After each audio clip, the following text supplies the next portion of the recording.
The views expressed on this show are those of the host, guests, and callers, and not those of radio station KICK, Vision Communications Incorporated, its management, or advertisers. Vision Communications Incorporated is not responsible for the validity or accuracy of information presented on this program.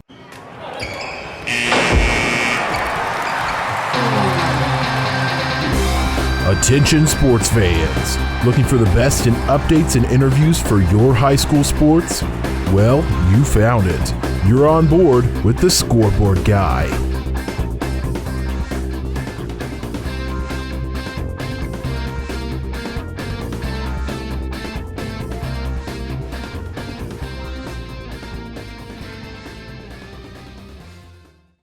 Hey, good afternoon, sports fans. Welcome to the Missouri Sports Network, the Missouri Sports Network, where everyone has a home field advantage.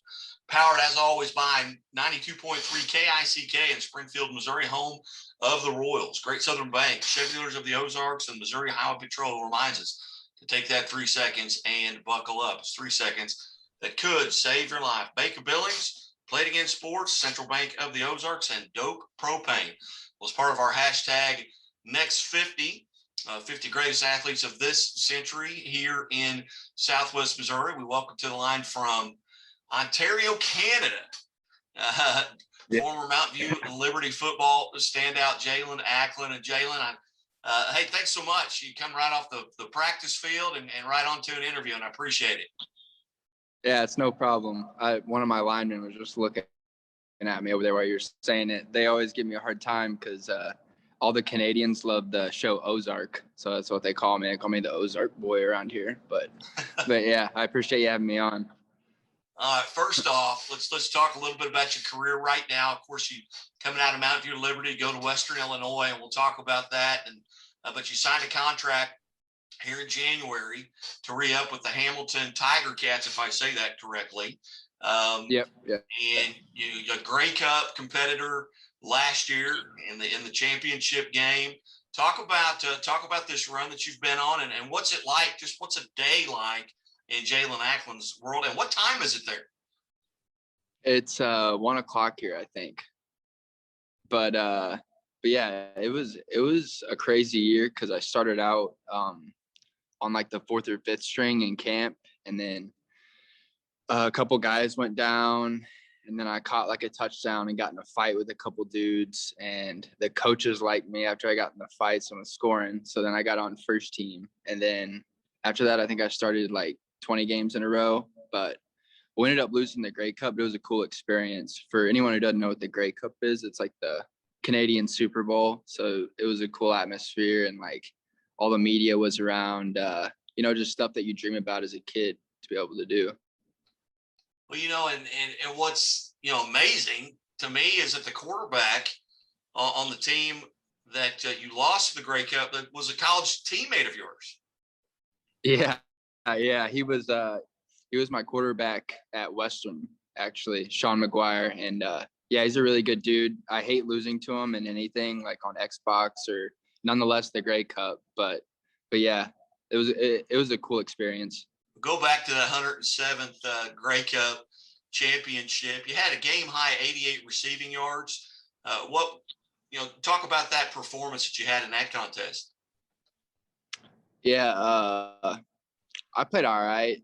I could have had more yards, but everyone who wants to be great says stuff like that. But yeah, it was cool. I didn't really know I had 88 yards until after. I didn't realize I had that many, but would have liked to win.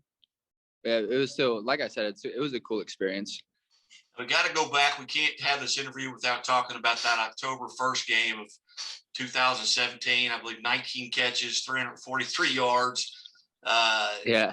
And I think 112 yards in the fourth quarter or something like that. Go back. What do you remember about that game at Western Illinois? It obviously set an FBS single game record. What, is that something that you put that film in every now and then? Yeah, I mean, sometimes I watch it, but all I knew is we were down 38-6 and we had to start getting something going on offense. So I told the O coordinator just to throw me the ball, and luckily I had a really good quarterback and he knew where I was going to be. And Yeah, I ended up with 343 yards or something like that. I didn't even realize, but we still ended up losing the game somehow. And but yeah, would have liked to win that one as well. But yeah, it was cool to see all the like ESPN tweets and stuff about it and have the record. Go back to high school at Mount View Liberty. You played for your father, Coach Darren Acklin. I've had Coach Acklin on a number of times. You know, as you look at that decision to go to Western Illinois, you know, a school. I mean, your father, I believe, is at Missouri State. You know, talk about that decision and what led to that and at Western Illinois, and then we'll talk briefly about what you're doing now. Yeah, you know, I would have liked in high school I wanted to go to Missouri State, but they told me I wasn't athletic enough, so I wanted to go somewhere that would play against them. And Western offered me, and that was the only school in the Missouri Valley that offered me. So I went there, and I was just like, I want to beat Missouri State every time I play them, and I did. And yeah, that's pretty much why I went to Western out of spite, which is kind of immature, but that's just how I am. Okay, your daily routine. Let's talk about practices. Where are they at now? When's your first game? When does it come up? And what's the daily routine like now? I know you've just come out of practice. You've got meetings here in about 10 minutes. But what's the daily routine like? And then when do you guys get on the field for real? Yeah, daily routine's pretty rough. We get up at 6 o'clock in the morning, and then we have breakfast from 6:30 to 7. Then we have practice from 7:30 to 11, and then every other day it's 7:30 to 1. So it's like a 2-a-day kind of. But yeah, and then our first game, we don't have any preseason games this year because of COVID, but our first game is going to be August 5th. And I think it's on ESPN. I don't know. And we're playing against Winnipeg, which is who beat us in the Grey Cup in 2019. So hopefully get some revenge. Yeah. We're visiting with Jalen Acklin from Ontario, Canada, on the Hamilton Tiger Cats. I can't believe I've got that right 3 times already. But yeah, you're doing good. What's the atmosphere up there with? I mean, how much freedom do you have? I know you're an American and in Canada, and I know there was that where you can't cross the line, come home. Do people get to come and see you play, or do you have to watch on television? Yeah, no, not right now. No one can come up here unless you're like an essential worker.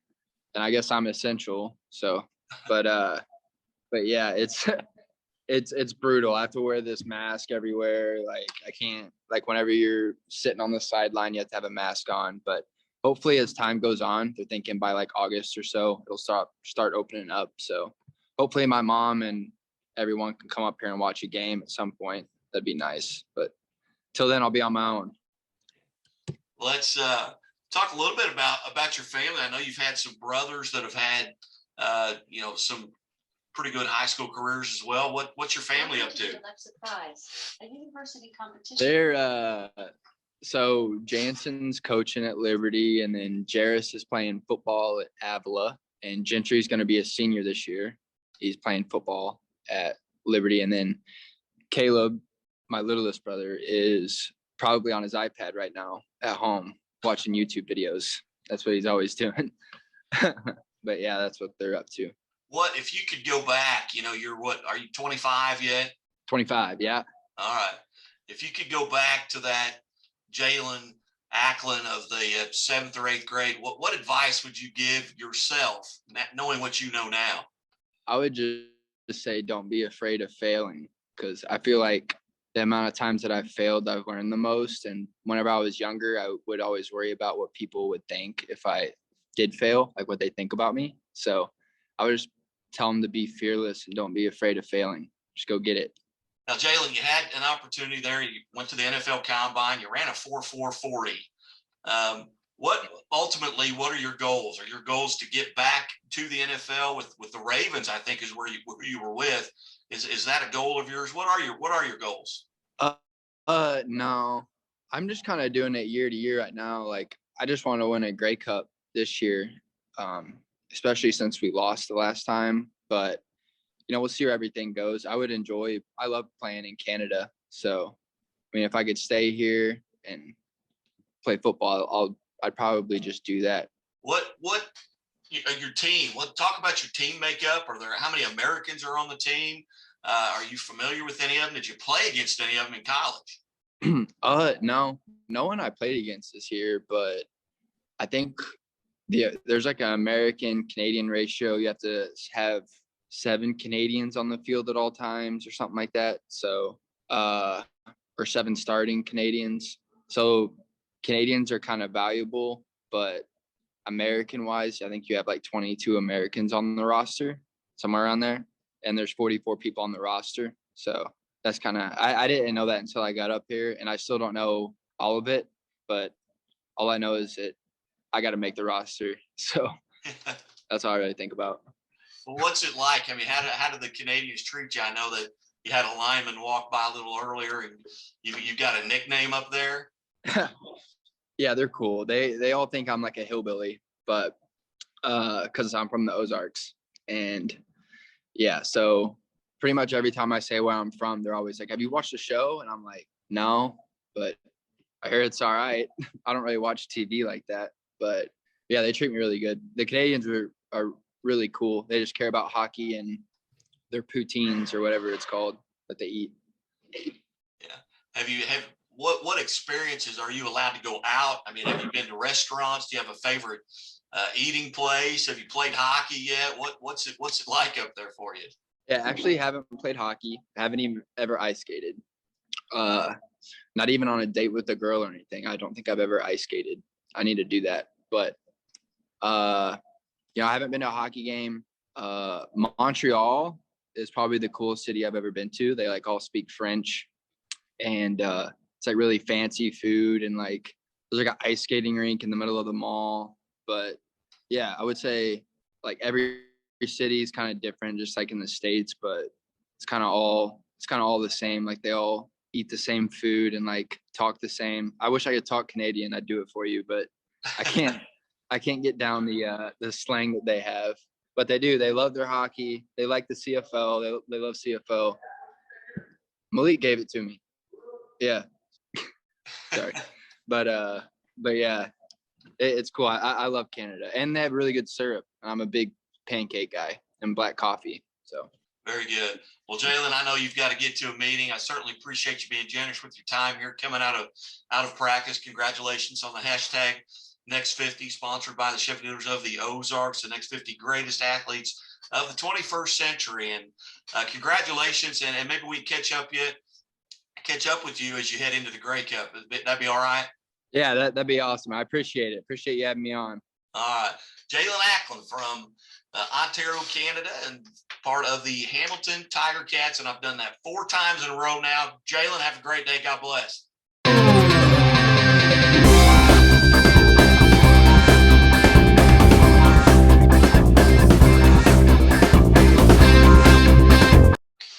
Pleased to be joined now on the Missouri Sports Network by Pierce City head football coach Brad Hawker. Coach Hawker, hey, thanks so much for your time today. Thanks for having me, guy. Coach, 47-10 over the last 5 seasons, some tremendous success down there for the Eagles. Talk a little bit about that success, and kids have really bought into what you guys are doing down there. Well, like any situation when you're in Class 1 football, you've got to have kids that buy into what you're doing. We've had great coaches there to help out, a community that supports the football program like no other. It takes everybody, and I'm fortunate to be where I'm at, and I take great pride in trying to teach these kids a game of football and how to win in the right way. And our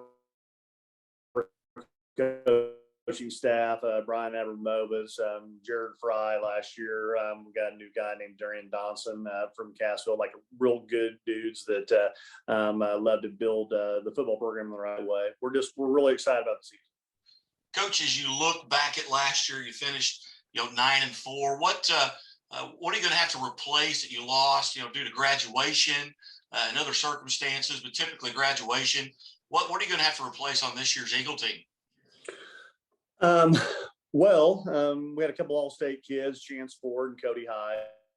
I mean, they were senior leaders that really were very talented. And on top of that, we had some other seniors like Tristan Cruz and Caleb Perigin and, a lot of different dudes that really kind of stepped up and did some things right for us. once again, Kyler Finsky was a leader on the team, and we just had a bunch of kids that were talented and stepped up and led when they were asked to do. And now what we're going to have to do is this senior group that we have now is going to have to do the same thing. Coach, as you look at, last summer compared to this summer, we've been visiting with coaches throughout the state, just got done with Coach Matt Webb up at Maryville, and just talked about how refreshing it was, to be busy. Last summer at this time, we weren't even sure you're going to have a football season. What's your summer been like, and what have you got coming up? We tried like crazy to get back to normal, guys, just like we have always. Like, try to get back to the weight room and try to get bigger and stronger. Try to develop some sort of passing game with our different passing leagues that we've been in, and passing practice, and trying to see what these kids can do. And I think a lot of coaches will agree with me on this. You're trying like crazy to find a place in your program where these kids can be the most successful. And that's kind of what the summer's for. To install and see what their physical and mental skills are, and hopefully what we can do is put them in a situation to be successful. Coach, what are some things, looking at last year and really over the past 5 years, tremendous success, what are some things you feel like you guys are really doing well and you've really got established that teams in your conference, in your district, are going to have to really prepare for? And what are some things that you feel like you kind of need to maybe step up? Maybe it's getting bigger, stronger, faster, things like that, to get over that Thayer hump or that Marionville was last year. What are some things, just talk a little bit about those things. You've got to have talent no matter where you're at.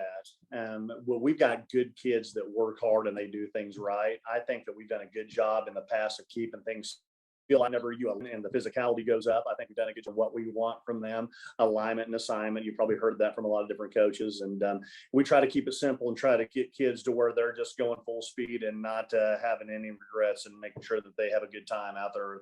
Coach, you've been there long enough. You kind of know the rivalries. What are games that your community and you yourself really get up for? Whether it's a Miller. I know you do something special with Miller every year. You've got, Lockwood that's not that far away from you as well. What are some games your community really looks forward to every year? I think our community probably loves the Sircoxy game. They call it the Battle of Wentworth because, we've really had some good battles throughout the year. I think Coach Ellis does a good job over there. I think there's some good kids over there. I think they're going to be pretty talented this year. I think our community kind of gets up for that. I've even seen some shirts that they've made in the public saying Battle of Wentworth on them. Like it's a funny thing, but once again, you can say these coaching cliche things all the time. You can say, hey, the situation is different, but at the same time, you try to go through preparation in a similar way. And I think that Sircoxy game's kind of big. And then the old timers really kind of get up for that Marionville game. It's just fun. It's fun to coach football in Pierce City, in the fall, and the kids are great and they work hard. I enjoy being around them. I think that's a lot of the positive vibe that we've got, is just making sure that these kids show up, they work hard, they enjoy being around one another, and it's a fun time to be in Pierce City. Visiting with Brad Hawker, head coach, Pierce City Eagles. And Coach, as you look back at last year, what was maybe the toughest thing that you had to deal with that there's no books for? It's not something you can learn, going through a pandemic, the things of that nature. What were the toughest things as a head coach that you had to deal with, maybe trying to relay to your kids that, hey, this could be our last day?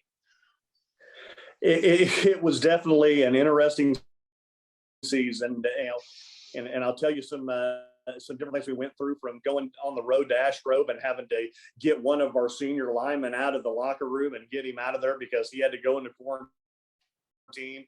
Drawing up plays with a freshman kid that was new to our program as to what we were doing. Played most of the year without our left side of the line due to injury and COVID. And these kids just were mature and they stuck with it, and they knew that some things were going to be kind of interesting throughout the year, and they just continued to work hard and stuck through it, and we battled through it. And I'm sure that a lot of different football programs got those same stories. But the left side of our line being gone for most of the year was kind of trying.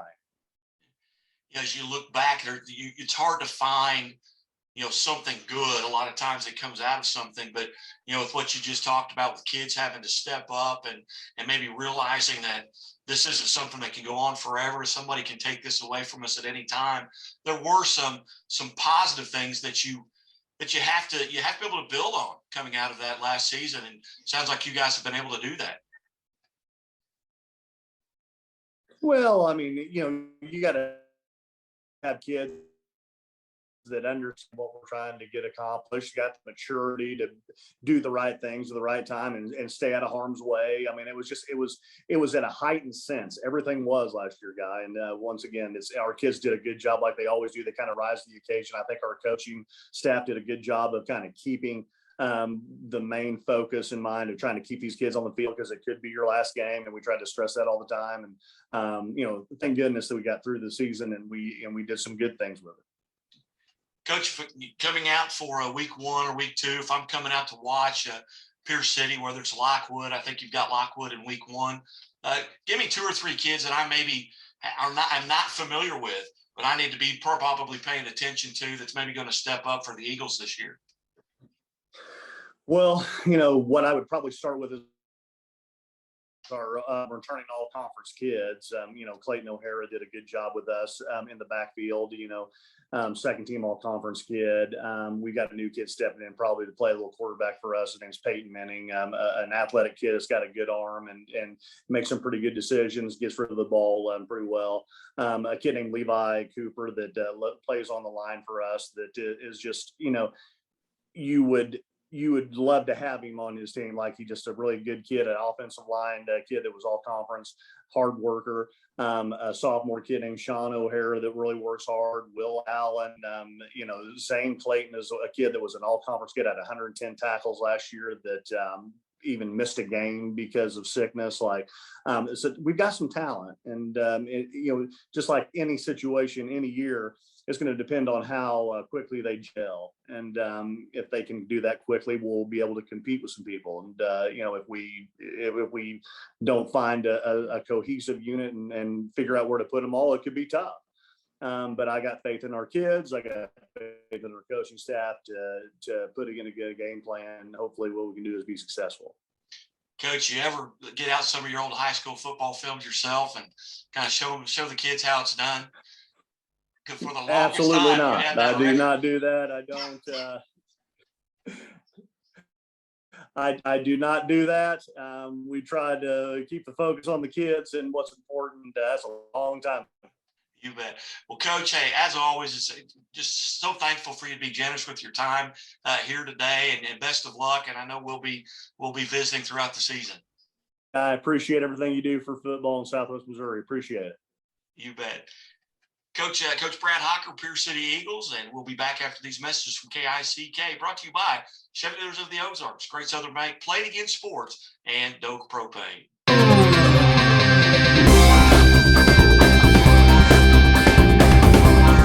Hey, sports fans, welcome to the show here on the Missouri Sports Network, the Missouri Sports Network, where everyone has a home field advantage. I'm Guy Newcomb, the scoreboard guy with the Scoreboard Guy Network, airing courtesy of KICK 92.3 and all across the world right here on the Scoreboard Guy Network. We're going to go a little bit southern Missouri, down the Blue Eye. We're going to visit with head cross-country coach Jacob Thompson-Krug. Coach TK, how's it going so far this summer? Great. It's weather's cooperated great. We've been getting a lot of good runs in, a lot of participation on these voluntary workouts. So it's been a great summer. They're coming off of back-to-back state championship type seasons. The girls winning first 2 years ago, the boys finishing second in each of the last two seasons. Last year the girls down a little bit. You had an injury to Avery Arnold that kind of kept her out from last season. First off, how on the girls' side, how's Avery doing without violating any HEPA rules? It makes making sure she's healthy and out and running. And I know they're multi-sport athletes on these teams. Yeah, obviously with volleyball going on over the summer, she's been staying active, hasn't been restricted in that. She's been doing some cross training, so to come back too early and overuse uh, uh, those muscles and soreness. So she's really easing back into it and looking really strong. And, Riley finishing first, I believe each of the last two, not last year, but Riley finished third last year, got first 2 years ago. She's finished first every season. 3 years in a row. Yes. Yeah. So they're going into their senior year, that girls group. Talk about what you've got coming back. I know Emma Bump had a great finish a couple seasons ago. Where are we at on the girls' side? Who's coming back, and what are your expectations? Well, last year, going into districts, I only had two varsity returners coming from due to injury and some graduation. But all those girls that had to step up into that varsity role last year, they're all coming back. And last year was some of their first, some second year ever running cross country. So I think being a part of the program last year for the first time, they've really bought into it this summer. So we're going to have some really great depth. Girls coming back from injury, girls returning this year that had never ran before, and they got one season already under their belt. It also helps too that they got to train and stay in shape through track season. They all participated in track, which is something they didn't have the opportunity to do the season before. So I got a lot of confidence coming into the fall on the girls' side with not only being in better shape from track season and running this summer, but just an experience and going through a couple seasons already. On the boys' side, you get second place finishes in each of the last, this year, second place finish. Last year, second place finish as well. What do you got coming back there? I mean, you look at that roster from that second place finish a year ago, and a lot of kids underclassmen. Right. The first year we got runner up. My seniors now were only sophomores, and it was freshmen. So that same group came back last year, and I got them all coming back this year. Ryan Cardenzana, he's a senior this year, and he's really led that senior and that junior class. I don't think we would have had the success the last couple of years without his leadership and competitive spirit that's led those boys to the success they've had. And so we're looking to add a little bit more depth with some incoming freshmen and sophomores. I'm not sure what their opportunity is to compete in any varsity races this year, just because of the depth of that junior senior class we have. But they are extremely motivated. They get together weekends and run. 8 o'clock at night, let's go for a run. Sunday mornings, let's go for a run. We're under a month away from the actual fall season practices starting. But give us an idea of what these young men and women are doing on a daily basis over the summer to stay in shape. The biggest thing and the first step to I think anything in life is getting up early and showing up. They're up at school by 6:45 in the morning when the weather's coolest. We don't put a lot of miles on during the summer, which is not typical of summer training. But I've found it with the kids that we have, they prefer higher intensity type workouts and shorter duration of practices and runs. And it's been beneficial for them. I think we get a lot of good training with all the hills that we have around here. We maximize our space. We have a lot of vertical training on those hills that makes up for maybe some of the miles that we don't do on a horizontal flat course. So we do a lot of intense interval type training, and then mix in with some recovery days. We work on our aerobic energy systems. Something we've incorporated this year that I did a lot of research on this off season, and we did a lot of when I was coaching football in Nebraska is strength training over the summer. And so we've incorporated a lot of balance and stability strength training, nothing with weights, but just to help us when we come into the season and maybe we have 2 meets in a week or we're feeling sore, our muscles are already adapted to that. It makes sense But cross country is one of the sports where you're on 1 foot for 3.1 miles. You're never on 2 feet at the same time. And I found that a lot of us can't even stand on 1 foot. So incorporating that strength training and balance, I'm hoping to give us a better edge this season. I don't think it's going to hurt, but so they've been running, they've been doing strength training. They're just really motivating their body into to what we're doing. Visiting with Jacob Thompson, crew, the head cross country coach at Blue Eye. And Coach, once the season gets started, here coming up in less than a month, what does your schedule look like? Normally you look at folks' schedules going into it. Are you participating in the Chili Pepper? What challenges lie in front of the cross country team at Blue Eye? Well, we'll start the season off up in Bolivar at the Southwest Cross Country Coaches Association Classic. I like that race in the sense that everybody runs together. All the varsity boys, classes 1 through 5, will run and compete against each other, but they score it separately. So it gives our kids a chance to, especially more of our elite runners, to compete against that elite competition. But it also gives some of those other runners who work really hard to get scored against their peers as well. So I really like that race because it benefits all the diverse runners on our team that we have. We'll be going to the Gans Creek Classic the end of September in preparation for the state meet in November. Kind of get all the butterflies out. That's a pretty big event. A lot of fanfare. It's a really neat deal, and it can be kind of intimidating, with all the excitement of going to state, and now you're competing in this really fun race. So going up there in September will be good. Just make it more normal. So that's a good race. A lot of kids like going to run at Clever. It's a good course, but our kids always feel really confident after that run. They run really well there for some reason. I'm not sure what it is. If it's the water up there that they drank before the race, but they just feel good. And that's kind of towards the end of October. So they get all this great confidence with these PRs or season bests. And then following that up, we have conference and then districts and state. So it's a nice kind of end of the season pick me up to finish off with. A lot of times when you see teams that have the amount of success that you guys have had over this past 2 or 3 seasons at the cross country level, you'll see, if it's a basketball team, you'll see it maybe hard to schedule games because of the talent you've got coming in. Do you find that, a lot of maybe some schools have said, we really would like to win our race. We don't know if you guys can need to be here. Have you had any difficulty scheduling?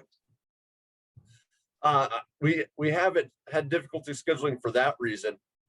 It has been a challenge working around volleyball schedules and baseball schedules because of all the multi-sport athletes I have on both sides, making sure races don't conflict with the volleyball tournament or, a baseball game on a Thursday night.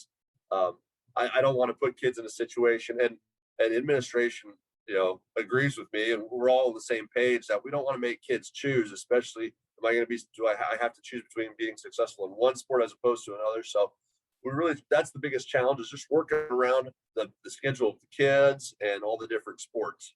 So we make it work, and sometimes it just ends up being where they run a race and then they jump in the car as soon as they cross the finish line and get to the volleyball game. Wow.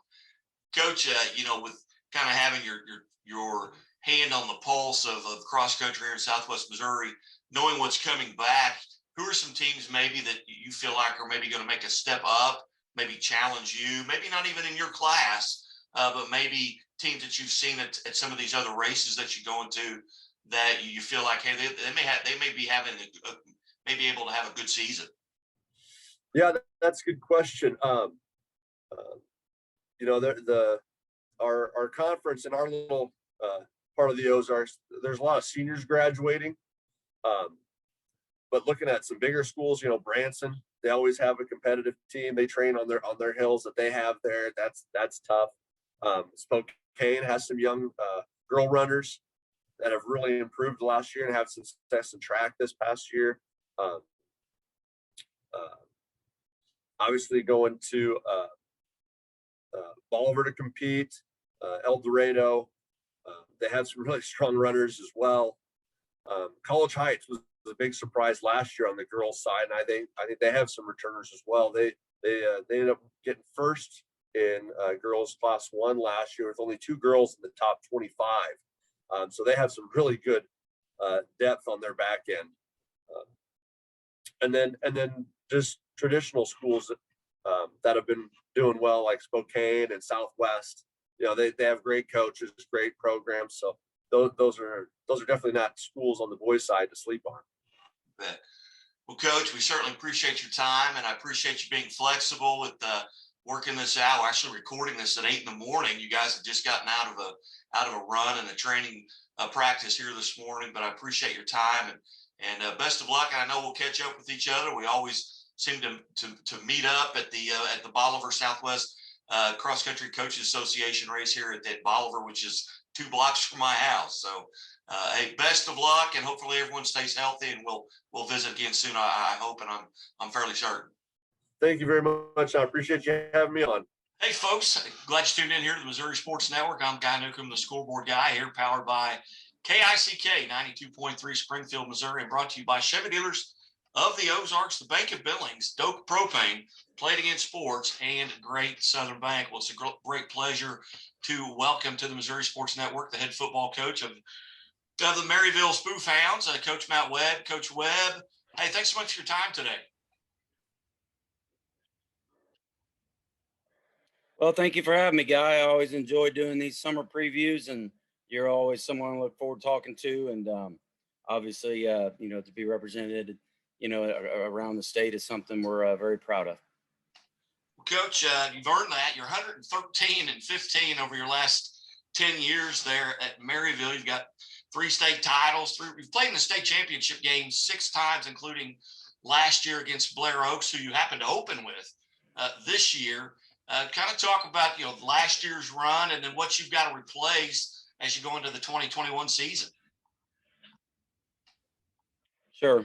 Last year, obviously the first thing I think any of us, whether you're a sports fan or not, thinks of a last season in high school sports and stuff. I think the first thing that goes to your mind is how did COVID, affect you and your team and your season. And it hit us early. Last year we opened up with Blair Oaks too, and had several guys out. And in that game, we ended up losing our starting quarterback who went on and signed with University of Central Missouri, and a really good player for us, and hurt his knee in the second half of that opening game. So not only do we deal with COVID, but we replaced our quarterback and, throughout the season. And really the thing I remember about last year is the commitment and the team bond those guys had. Once we had that early loss to Blair Oaks, and we really started kind of gelling, and then we ended up playing a really good Odessa team. We had to pick up a game mid-season that somebody else had canceled on us, and lo and behold, the only team that we could get to play was Odessa, the defending Class 3 state champs. So we went and lost to them, and then really it was the way our team rebounded, made a great playoff run, had a classic semifinal game here at home against Cassville, another dominant team out of Southwest Missouri, and then matched up with Blair Oaks in the championship. And really, you sit there and you think of the success we've had and the expectations of Maryville, and making it to a state championship and losing to a team like Blair Oaks, in a program. I have such respect for Ted LePage and the Blair Oaks, and the programs really tend to mirror each other in recent years. Just we feel like we match up good with them, and we always appreciate that early season matchup, and it's always kind of a war and a way to start the year off, a kickoff classic type thing is what we've called it. And but you really just remember the times you have the kids and being able to play 15 games.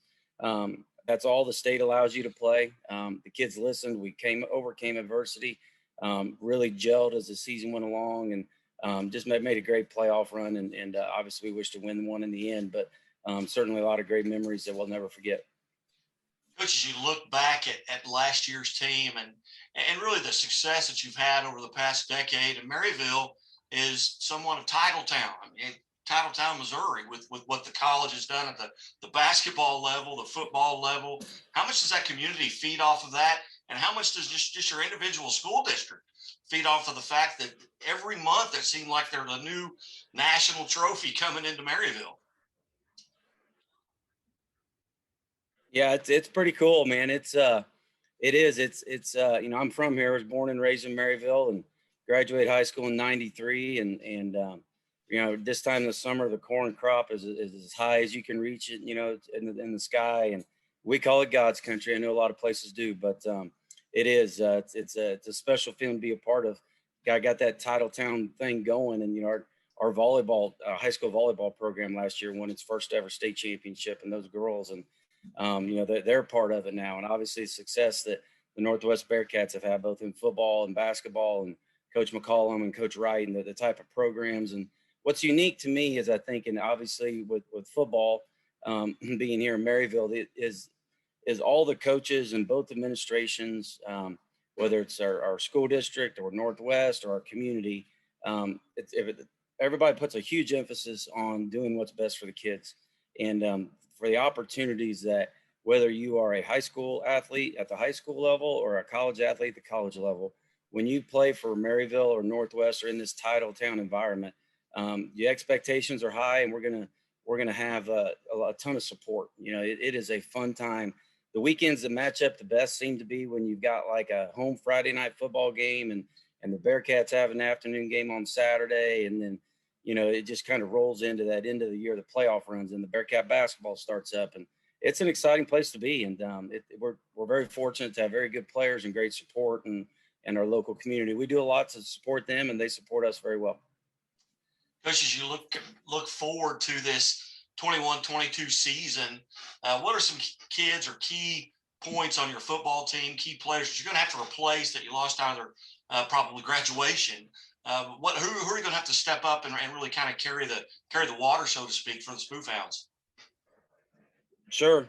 We've had a slogan, and it's printed on our walls in our high school and on our T-shirts and stuff, and it says, "Tradition never graduates." And when you have a great tradition, like we've been able to build here, and a great culture, each year every program goes through the graduation, and you lose players and you get new ones coming up.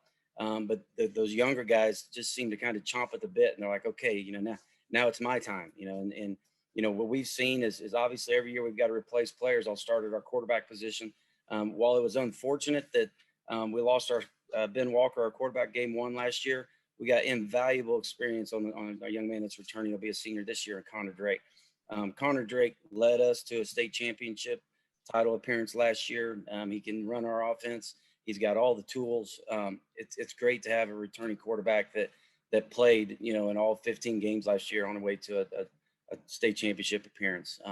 Our running backs are good. We've got we graduated again our fullback position, but we've been able to play our wing T system, where we rotate so many players through that a lot of those guys have some aged experience to step in, and that's what I mean. It's their time to shine. It's their time to get out there and make those plays. And then we've got to replace a couple of linemen up front, just like every year.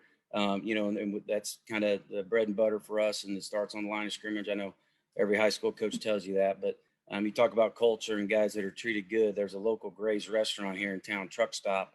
Every Friday morning, the linemen go out there, and it's like a tradition. And boy, those linemen, they fill their plates full of pancakes, and those waitresses and servers, they love the linemen coming out there. So our linemen, we'll get them going and get them where they need to be. And on defense, we feel like we're going to need to replace our starting defensive backs. We had 4 seniors there, and again, guys stepping up that are now juniors will be seniors, and in those varsity positions. But those are some needs that we'll need to fill this year. Visiting with Coach Matt Webb from Maryville, high school football coach. And Coach Webb, as you look at your schedule and you being tied to this program, this community for so long, what are games that your community and even you as a coach, really look forward to? That rivalry game, that respect game. What are games that are on your schedule that your community and you really have just a good taste in your mouth and can't wait to get to?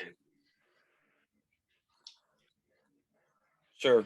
I remember when I was in high school in Chillicothe, this is back in the early 90s, and Chillicothe has always had some great teams, very similar type community, a lot of pride in their football program, and we just had some great battles, and that rivalry has continued to build, and In our 2017 run, they beat us in the regular season, and then we needed to beat them for a district championship, but to go on and win state on the road in a district game, which we hadn't been able to. We've usually hosted all, been the number one seed, and so we had to go on the road. That rivalry is still there, and the head coach that I played for that really started this tradition with with Maryville Spoofhounds back in the early 90s. His name is Chuck Litteris, and he came in about the same time that Mel Churchma came to Northwest Missouri State, and Coach Litteris passed away this spring, kind of suddenly, and so we've all been kind of thinking about those old rivalries and reminding kids that hey, Savannah's just 30 minutes down the road, and that's always been, we play for that Highway 71 trophy, and those are special games, and I remember Coach Litteris talking about those, and so it's a unique experience to kind of be on the other side of it now and helping to honor what he started here and pass those traditions on to the kids now in our community and in our program. But I would say those two games, Chillicothe and Savannah, are something that I remember have been longtime rivalries and still are to this day. Outstanding. Coach Webb, as always, I just appreciate you being generous with your time. Anytime I've reached out to you, you've responded, and we've been able to visit with you. And hearing this on the new Missouri Sports Network, it's tremendous that you had some time today, and I really appreciate you being generous with your time. Well, I appreciate you having me. I think I would speak for every high school football coach in the state that this summer's been very busy, and it's good to be busy, compared to last summer. I think everybody looks back and you're like, man, it's busy. It's flying by. And you're like, well, this is what it should be like. Last summer we had, outdoor workouts and no camps, and we didn't even know if we're going to play a season, and just the uncertainty. So I sure hope that everybody's enjoying this busy time and looking forward to hopefully some new normalcy around the state and getting a regular football season in and getting those things going. You bet. Coach Webb, hey, I appreciate it. Thank you so much. You're listening to the Missouri Sports Network here on KICK 92.3, empowered by Chevy Dealers of the Ozarks. Plating in Sports, Great Southern Bank, and we'll be back after these messages from KICK.